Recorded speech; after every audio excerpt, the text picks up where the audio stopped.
అల్లు అర్జున్ సంధ్యా theatre ఘటనకు CM Revanth కి counter ఇచ్చాడా? గద్దర్ అవార్డుల సమయంలో మొదలైన చర్చ అక్కడ అసలు గ్యాపే లేదు. కానీ తీసుకున్నాడు. నేను మాట్లాడొచ్చా అంటూ మైక్ తీసుకున్నాడు.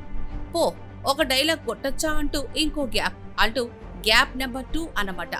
ఇక్కడ కొట్టాడండి తన పుష్ప మార్క్ డైలాగ్ ని తగ్గేదేలే అంటూ. దీంతో కసి తీర్చుకున్నాడుగా అన్న పేరు సాధించాడు అల్లు అర్జున్. బేసిక్ గా బనీగా పేరున్న అల్లు అర్జున్ లో ఇలాంటి చొరవేం కొదవలేదు. ఆయన పెళ్లినాటి నుంచి జనానికి ఇది బాగా పరిచయమే.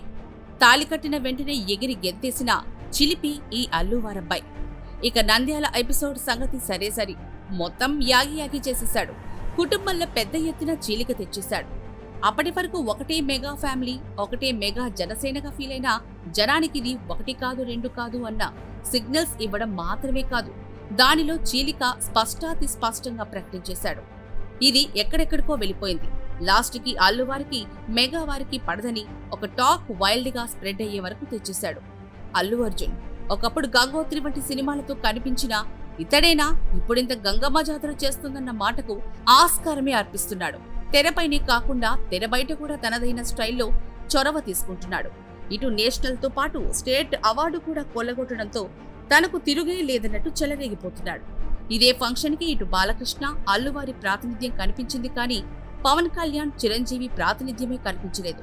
అప్పటికీ వాల్తేరు వీరయ్య, వకీల్ సాబ్ వంటి మంచి చిత్రాలు ఈ ఇద్దరు అన్నదమ్ముల నుంచి వచ్చినా వాటినెందుకో ఒక ప్రయారిటీలోకి తీసుకున్నట్టే కనిపించదు అవార్డుల కమిటీ.